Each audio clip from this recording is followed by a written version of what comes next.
What if I told you there was a time when humans feared even asking questions? In this village, night brought more than darkness.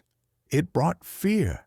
Every storm, every sickness, every failure of crops was blamed on unseen gods watching from the sky. People believed the world was ruled by forces they could never understand, only obey. The elders spoke, and everyone listened. Their words were law. Do this, or the gods will punish you. Don't ask why. Don't doubt. Don't think too deeply. Survival depended on obedience, not curiosity. Yet in the shadows, one child watched quietly. While others bowed their heads, the child lifted their eyes. While others prayed for mercy, the child wondered about causes, not rebellion, not defiance, just a quiet hunger to understand. At night, when the village gathered around fires and whispered prayers into the darkness, the child sat apart, tracing shapes in the dirt with a stick. Circles, lines, patterns, not spells, not rituals, just thoughts taking form. The villagers left offerings at stone altars, food, animals, pottery, hoping to calm angry gods. Their hands shook as they placed them down. Fear ruled every movement. Fear ruled every choice.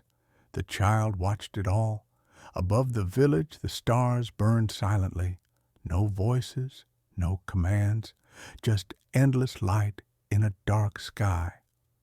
The child stared upward, wondering if those lights were really watching or simply existing. Each line drawn in the dirt felt like a question. Each shape felt like a small act of courage. What if the storm wasn't anger? What if sickness wasn't punishment? What if the world followed patterns instead of moods? These thoughts were dangerous, not because they were wrong, but because no one else dared to think them. The elders chanted through the night. Fires crackled, shadows danced across stone walls. The village slept under fear, but the child did not. Lightning flashed over distant mountains and the villages trembled. But the child noticed something else. The lightning always followed the clouds. Always. Not randomly, not mysteriously. There was order hiding inside chaos, and order meant meaning. The child walked the narrow streets in silence, watching people bow to traditions older than memory. Every home carried the same belief. Survival comes from obedience, not understanding. But the child felt something new forming inside. Not certainty, not answers, but permission to wonder. As dawn approached, the sky softened. Stars faded, light crept over rooftops, mist lifted from the streets. The village stirred, unchanged. But the child was not the same. In the early sunlight, the child traced one last pattern in the dirt. Not a prayer, not a ritual, a question.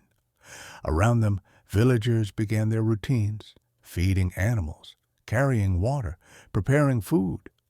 Life continued exactly as before. No one noticed the quiet shift that had already begun. The child walked to the edge of the village, where olive trees met open hills. From there, the world felt bigger, the horizon wider, the future unknown, and for the first time, not terrifying. The child looked toward distant lands, distant cities, distant ideas, and felt something unfamiliar rising. Not fear, curiosity.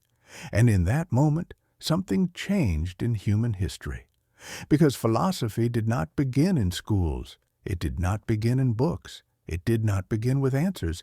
It began when fear loosened its grip, and someone somewhere dared to ask, what if the world makes sense?